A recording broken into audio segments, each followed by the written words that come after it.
Just want to start off this update with a huge thank you to the Eagles. Since the Super Bowl win, the city of Philadelphia is the hottest city in sports. The Sixers are a solid 7-1, and the Flyers have been the hottest team in the NHL, drawing a record of 9-0-1. I have been absolutely loving all that is going on. For the Sixers, it was their longest win streak in nearly 6 years. It has been enjoyable to see the work that is going into this team and to see how much these guys want it. And just like I felt he would be, the new guy Marco Bellinelli has been hot, hitting shots when necessary, and he shoots with such a nice stroke that one can only dream of.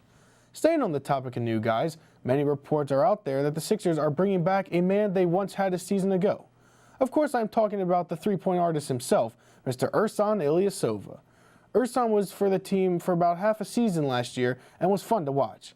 I think it is great to bring him back. This is a guy who knows the system, has veteran leadership, and knows what it is like to be in the playoffs. I am excited to see him back in Philly. But now we come to a crossroads. It appears at this point that the Sixers will have to either waive and/or send a player to the 87ers. So let's play a quick game. I'll call it, Who Has to Go? Do the Sixers release veteran big man Trevor Booker, who's been solid off the bench? Do they let go of potential young assets, players like TLC or Justin Anderson? Or maybe they let go of Jared Bayless, who would be a cap hit, but has completely fell out of the rotation. One thing is for sure, it better not be my man Richaun Holmes. Now in terms of the win streak, the team was insanely red hot. A few games might have been way too close. The best example would be the Bulls game. The Sixers squeaked out a win after Ben Simmons hit 2 clutch free throws at the end. It was an unnecessary, exciting game. Nonetheless, very nice for a young team like this to see a win streak for so long. It is a huge confidence booster for a Sixers team fighting for a playoff spot. And yes, you did hear that correctly. The Sixers are fighting for, and I feel, going to make the playoffs. They are only 4 games out of the 3 seed. It is very doable for this team, especially because they have a variety of veterans now who know the playoff atmosphere. I would love to get a taste of the Sixers back in the postseason. It would feel so good to see the rally towels out, the stadium full, the Sixers competing for the chip for the first time since 2012. And this, of course, would not be possible without the Sixers staff.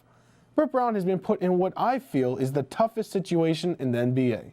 The man was willing to take huge hits to his career record to help the Sixers rebuild. If anything, Brett has trusted the process the absolute most. The assistant coach, Lloyd Pierce, helps mostly on the defensive side for the Sixers. Now, I don't see much footage of him, but just based on what I've seen this year, Pierce has put in mad work, and it is paying off. The Sixers are now closing games and locking up some of the top teams.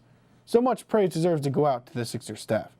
Not to forget, and I know many fans are not fans of Brian Colangelo, but he needs to be mentioned.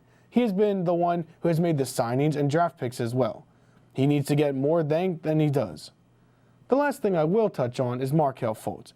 Now I feel like I am constantly repeating myself on saying it is frustrating. Although it is looking very bright for Fultz.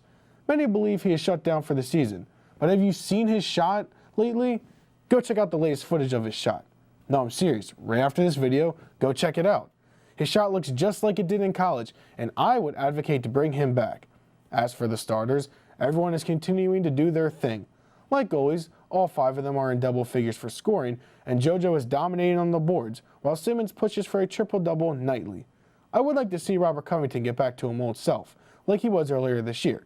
He has been just as inconsistent as his hairstyles have become.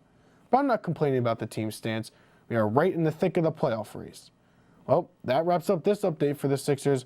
Once again, please subscribe and turn on post notifications. And unlike Stephen A. Smith, keep trusting the process.